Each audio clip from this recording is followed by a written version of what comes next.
So, yeah, talking about, like I said, like City showed to everyone that they've been sleeping on them.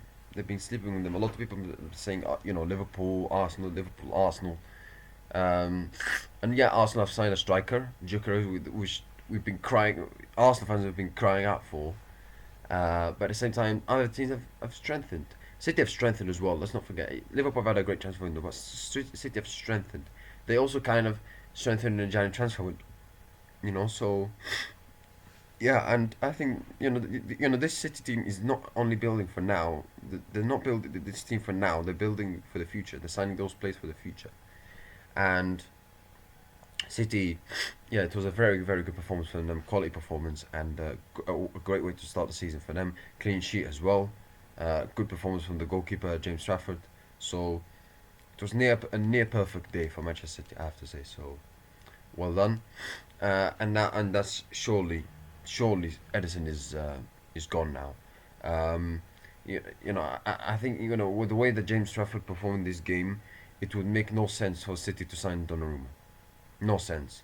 Like if let's say James Trafford had a poor game, okay, and he had a nervous first game in the Premier League as a Manchester City goalkeeper, then okay, there'll be questions. But he performed really well, so why go and sign Donnarumma?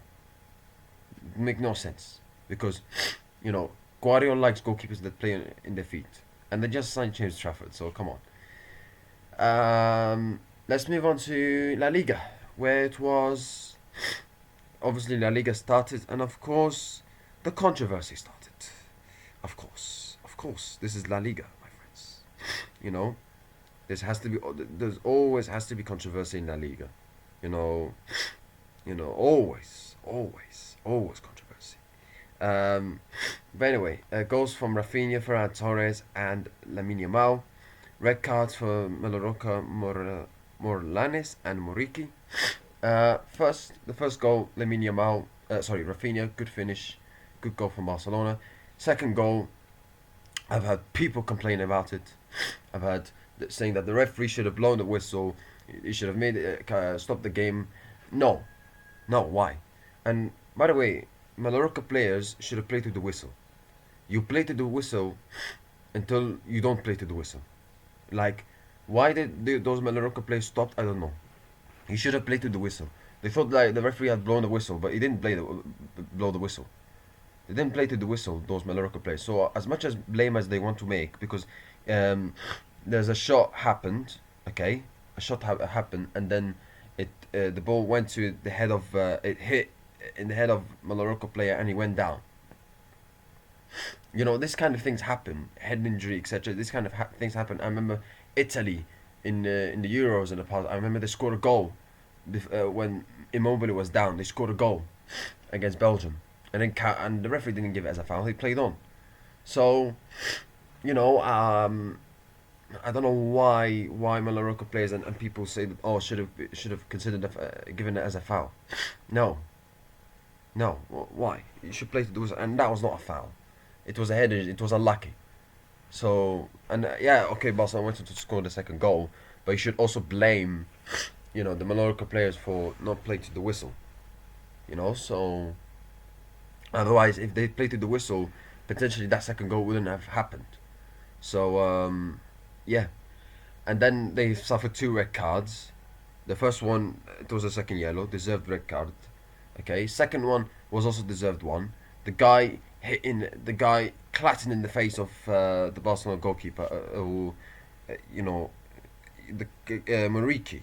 I mean, the guy I thought he was playing kung fu. Honestly, clattered into Garcia Pons, the goalkeeper of Barcelona, and that was a red card. It was similar challenge from I think it was Mane. He did years ago. Sadio Mane did years ago to Edison, and it was given red card. So why this can't be a given red card?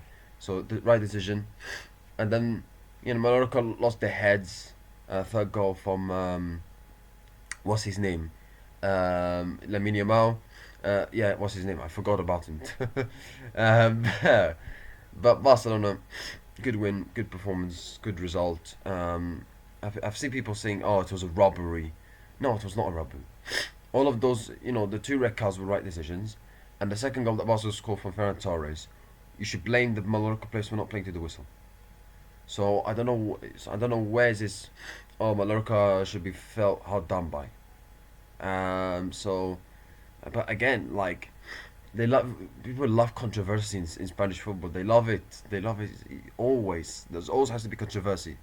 You know, referees outside the pitch. I mean, honestly, it's so pathetic. Honestly. But anyway, but yeah, good start from Barcelona. Good start to the season, and a good 3 points as well as obviously the reigning champions in La Liga. Let's move on to today's Premier League games. No, sorry, I have to go to the Super Cup first. Super Cup first. Bayern Munich win the Super Cup 2-1. Yeah, Bayern Munich beat Stuttgart 2-1, who won the German Cup, and obviously Bayern Munich won the Bundesliga last season.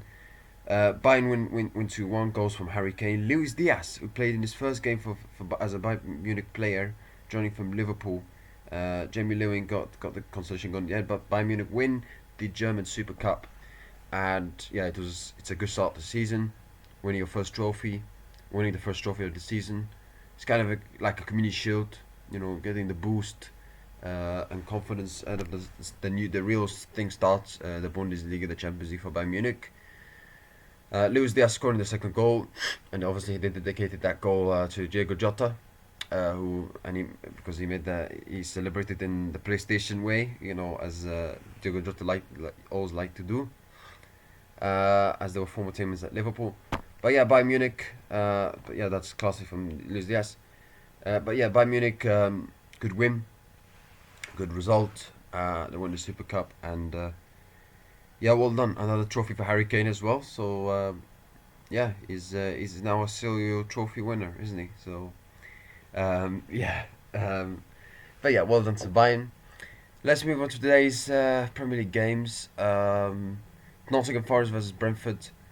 Nottingham Forest kind of had not a great transfer window, especially new Sprinter Santo. Uh, saying in the interview that they're far away from how they should prepare. They're not in good preparation. They're not good in terms of planning. They don't know they didn't know what kind of squad they would have, etc., etc., and all negativity, saying that we're very worried. We're very far from good preparation.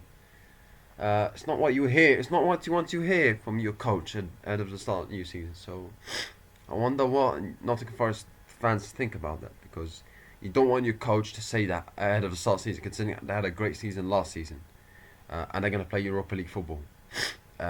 Should be Conference League football, but because of the Crystal Palace thing, they're going to play Europa League. But yeah, however, they're going to sign. They signed couple. I've heard recently they signed a couple of players. They signed Jason McAtee. I think that's a good signing for them. But yeah, they could play against Brentford, who we is kind of doing a similar thing to Isaac. Not many people are mentioning that, by the way. Maybe it's because Isaac is going to Newcastle, and he's going to Liverpool from Newcastle, and let's say Isaac is a higher profile player than Wissa. Don't get me wrong, Wissa is a good player. But yeah, when I say he did the same thing to Isaac did, Wissa didn't turn up to training for Brentford. So he wants to join Newcastle. Yeah. But yeah, Nottingham Forest against Brentford. Brentford have sold some of the key players. Thomas Frank leaving as well. I think Brentford could have a difficult season. I think they could battle for relegation. I really think so. Considering they've sold their best players. Thomas Frank left. I don't know really much about Keith Andrews, to be honest with you. Yeah, they signed an experienced player like Jordan Henderson. But I think it could be a difficult season for Brentford. I really think so. My prediction, I'm going for 2-1 win for Nottingham Forest. Chelsea against Crystal Palace. Chelsea, obviously coming back of winning the Club World Cup. However, they have problems defensively, as Colwell is injured.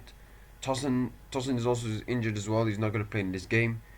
Chelsea desperately need a new centre back. I mean, they've spent so much money and they've signed so many players, but they have not many great defenders. But yeah, Uh, I mean, they need this. I said it before. They need a centre back. I know they signed the centre back, a guy from Ajax, but I think they need a new one. They need a new one, and they need a goalkeeper. If they want to fight for the title, they need a new centre back, another new centre back, a good centre back, and a good goalkeeper. Otherwise, I don't think they're going to compete for the title. Um, yeah, I mean,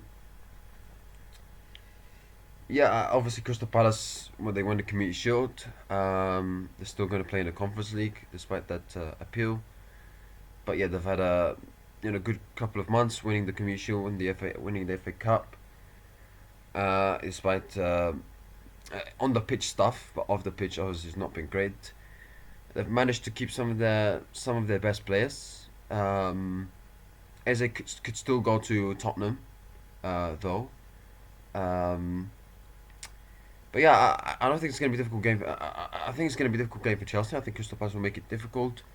They'll try to maybe soak up the pressure to Chelsea. Obviously, Chelsea are going to have a lot of possession. But I think Crystal Palace will make it difficult as much as they can. And then when Crystal Palace have chances, they can capitalize and capitalize the chances and score. And to at least try to get a draw or a win against Chelsea. So yeah, my score prediction, I'm going for 2-0 win for Chelsea. Final game, Manchester United against Arsenal. The big one. Or it used to be the big one. It used to be the match. Obviously, the rivalry, the history between these two. The Ferguson versus Wenger days, the Keane versus Vieira days. But that's gone now. I mean, United have fallen off a cliff. Arsenal have not been the same either as well. However, Arsenal now have a chance of fighting for the title again, whereas United, they're gonna fight for top five, top six. Um, United have had a good transfer window, signing Sesko, signing Mbuemo, signing Cunha. They could sign Beleva as well from Brighton. So they've had a good transfer window, but I think and they surely have to be better than last season. They can't be that bad as last season. Surely, like they have to be much better than last season. Otherwise, Amro would be sacked for sure. Um, I think United might be a bit careful with this game, even though they want to, show their real style play this season. I think this game they might be a bit careful, because it's Arsenal at home, and Arsenal, let's be honest, they're a better team than Man United, player by player, man to man. I think United might be careful. I think there will be periods of the game when they will go for it, they will attack, but there will also be periods of the game when they're like they'll be cautious, they'll be in the defensive side. So it's gonna be interesting to see how Arsenal go about it and deal with United's you know change of tactics will be probably for the throughout the game, because they're not gonna play the same tactic throughout the game. They're not gonna go for it for 90 minutes. They're gonna go for it some periods of the game, and also they'll sit back for some periods of the game. Arsenal will have possession, that's for sure. Arsenal obviously they've made some good signings like Zubimendi, Gyökeres, who I think should play in this game. I think Gyökeres could be huge key for Arsenal's title chances. And I'm looking forward to see also how is he gonna do. First game Old Trafford away to Man United, pressure. The pressure is there. So how is he gonna deal with that? But I'm looking forward to see. I think he's gonna be a great player for Arsenal. That's for sure. I think he's gonna score goals. I'm pretty sure. But I'm looking forward to see how he's gonna do in his first game, especially against Man United away. But I expect Arsenal to have the control, to have the lot of the ball. But it's about whether they convert it to a win or not, and they just convert those chances to a goal or not. My prediction: I'm going for a two. I'm going for a 1-0 win. 1-0 win for Arsenal. That's it, guys. Thank you. I wish you have a 1-0 win. Yeah. That's it, guys. Thank you. I wish you have a nice day. See you next time, and take care. Bye.